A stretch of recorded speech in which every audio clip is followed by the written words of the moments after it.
Hi everyone, welcome back to my channel. ఈరోజు ఒక special sweet item చేయబోతున్నాను. అది ఆరిది పాయసం.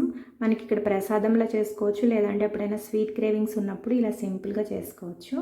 ఫస్ట్ పచ్చి కొబ్బరి ముక్కలు తీసుకోండి, పక్కన పెట్టుకోండి. ముక్కలు కట్ చేసుకొని ఒక గ్లాస్ వరిపిండికి అదే గ్లాస్తో నేను 6 గ్లాసెస్ వాటర్ తీసుకుంటున్నాను.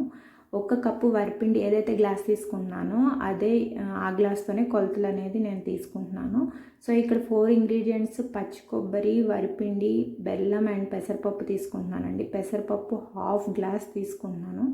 సో ఈ పెసరపప్పుని డైరెక్ట్ నానబెట్టాల్సిన అవసరం లేదండి, కడిగేసి డైరెక్ట్ నేను వాటర్లో వేస్తున్నాను. ఇది పూర్తిగా ఉడకాల్సిన అవసరం కూడా లేదు, సగం వరకు ఉడికితే సరిపోతుంది. ఇప్పుడు నేను ఈ పెసరపప్పు వాటర్లో కలిపి కొంచెం ఒక 5 మినిట్స్ అలా ఉడకపెట్టుకుంటున్నాను. ఈలోపు పచ్చి కొబ్బరి తీసుకున్నాను కదా, ఇలా ముక్కలుగా కట్ చేసుకొని నేను ఆ మిశ్రమంలో కలుపుతున్నాను. ఇప్పుడు ఇవి రెండు ఒక 5 to 10 మినిట్స్ అలా ఉడకపెట్టుకోండి. ఈ పెసరపప్పు చెక్ చేసుకోండి, ఇది సగం వరకు ఉడికిందో లేదో చెక్ చేసుకోండి ఒకసారి. సో నేను ఇక్కడ స్వీట్కి బెల్లం యూస్ చేస్తున్నాను. మీరు స్వీట్ ఎక్కువగా తినాలి అనుకుంటే 1.5-2 గ్లాసెస్ వేసుకోండి, నో ప్రాబ్లం. ఇక్కడ ఈ స్వీట్ని నేను 1 గ్లాస్ యూస్ చేస్తున్నాను. ఈ బెల్లం 1 గ్లాస్ తీసుకుంటున్నాను.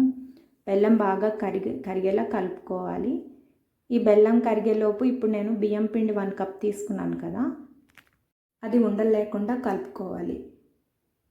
ఇప్పుడు ఇప్పుడు వాటర్ తీసుకున్నాను కదా, ఇప్పుడు దీన్ని నేను ఉండలు లేకుండా కలుపుకుంటున్నాను.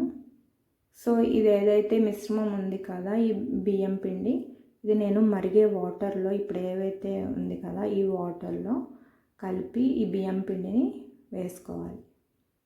ఇప్పుడు ఇది ఉండలు లేకుండా ఇక్కడ బాగా కలుపుకోవాలి కంటిన్యూషన్గా.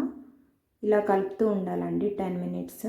ఈలోపు నేను ఎలాచీ అండ్ గార్నిష్కి డ్రై ఫ్రూట్స్ వేస్తున్నాను.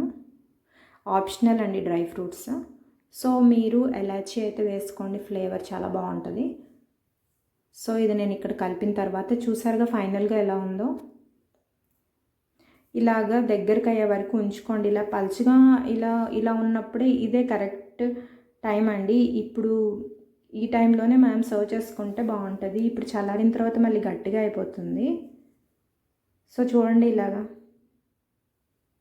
ఇలా ఉన్నప్పుడు మీరు బౌల్లోకి సర్వ్ చేసుకోండి. అంతేనండి, చాలా ఈజీగా సింపుల్గా ఆరిది రెడీ అయిపోయింది. ఇది చాలా హెల్దీ రెసిపీ, పిల్లలకి చాలా మంచిది. సో మీరు కూడా ట్రై చేయండి. ఎప్పుడైనా స్వీట్ క్రేవింగ్స్ నాలా ఉన్నప్పుడు మీరు కూడా ట్రై చేసి చూడండి. Thank you for watching. Please subscribe to my channel. రెసిపీని మనం దేవుడి దగ్గర నైవేద్యంగా కూడా పెట్టచ్చు. Thank you.